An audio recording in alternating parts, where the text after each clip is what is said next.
dictated it and you typed it?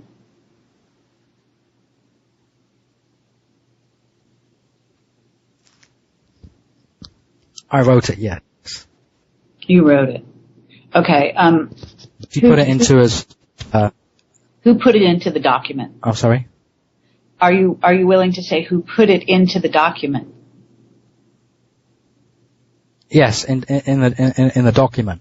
I did some of it, and my wife actually did another part that she gave to my wife to do. But she said she didn't want me to see that part, so. Okay, and have you since read the document? Yes, I have. Okay, and you know it mentions you as being one of the versions of the Super Soldier program. Yeah. Okay, and you're not completely aware of that, is that right? I am not aware of it at all, no. Okay. But I did put you in touch with Duncan O'Finian, correct? Yes. Okay. And he did acknowledge that was very likely in your case. Yes, he did. Okay. So to get back to the material and Heather, a lot of people wonder if Heather is even real. Some people even say that you made her up. What do you say to I know she's definitely real. I've had people ask me for her social security number, and I'm like, I can give you the last four, but that's all I'm going to give you. Yeah, no, she's definitely a real person. She's had relationships with people that have been with her, met her. People have just got to go out there and look.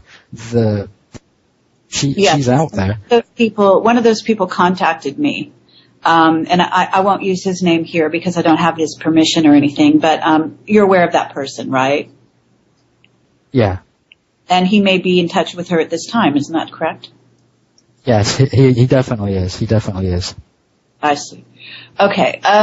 So is there any reason, for example, to think that Heather herself might have been delusional?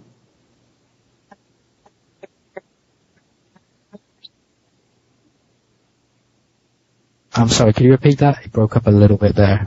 Okay, no problem. Is there any reason to think that Heather herself might be delusional? It is possible, but then I ask myself, where did her story come from?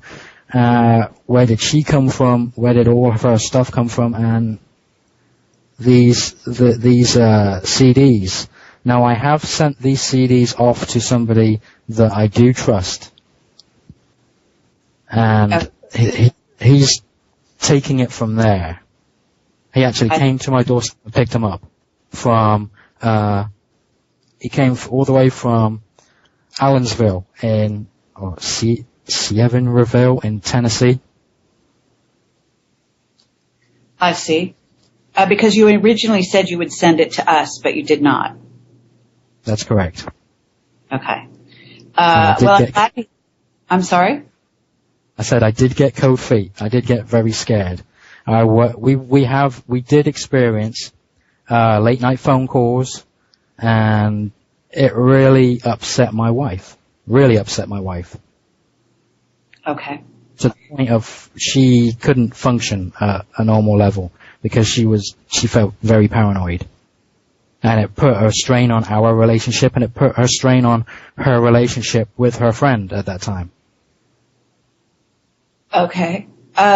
So at the moment, you don't have direct contact with Heather.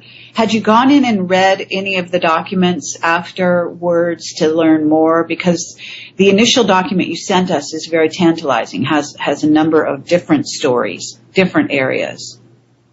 Yes, I did. I did try to go in and look as much as I could.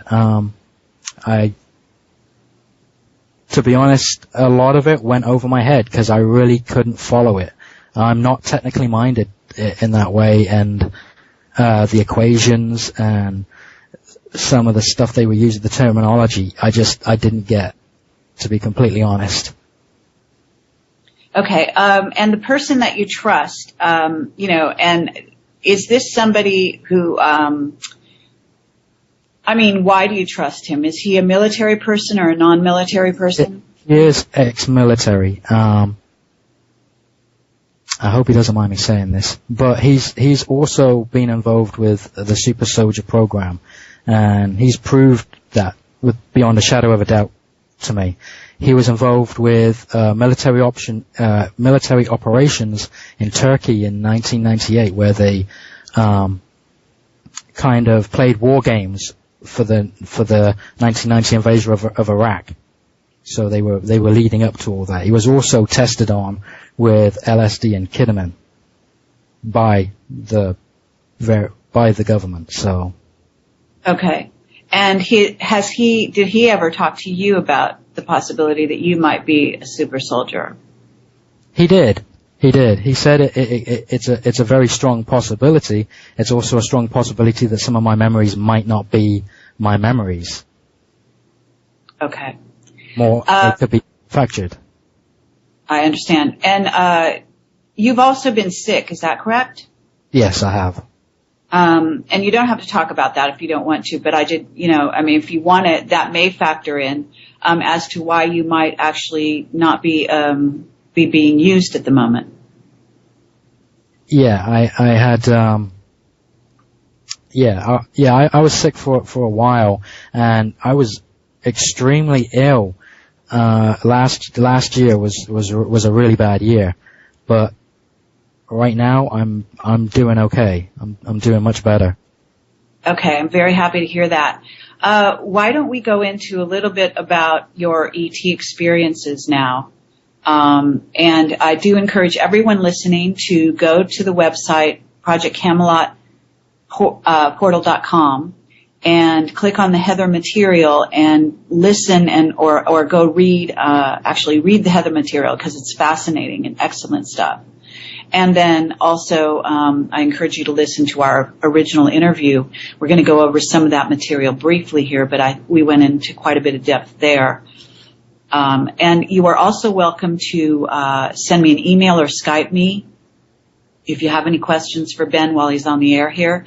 And we also have a chat room where you can go onto the chat room for free. Just click over to the chat room on the Argusoog radio page, and then you can just log in and ask questions. We are going to take questions at the last hour, and depending on how long Ben can stay with us, we'll either have him answer them or I will answer those questions. So Ben, to go on, now you started to have ET experiences, and so did members of your family. Can you start talking about that? Yeah, sure. So, okay, if we can wind the clock back to, let's say, 2004, 2005. And 2004, as I've explained, I felt that I was on my own kind of spiritual journey. I was looking for something, but I didn't know what I was looking for. And when 2005 came, there was all these hurricanes that were happening in South Florida. You had Katrina, you had I think Ivan, and you also had Wilma. And Wilma basically destroyed the apartment where I was staying. So we had to move, and the wife wanted to move up to where her family was, so we moved back up to Orlando, and that's when everything started to happen. Now, I remember it being Christmas, and we went to a Christmas party, and Kenya was reconnecting with some of her friends, and I came across my friend Devon, and I'd never met him before. He wasn't my friend before, obviously, but I met him, and he just sat down and started talking to me as if we were old buddies, and it was just one of those things that clicked. And he was talking about guides and spiritual advisors, and what was I doing up to now, what had my life been up till then. And it was a very good conversation. We talked must have been from about 8 p.m. to about 2 o'clock in the morning. We were the only one, we were still up there, sat up talking. And I remember that's when everything started to happen. I was in my car at the time, and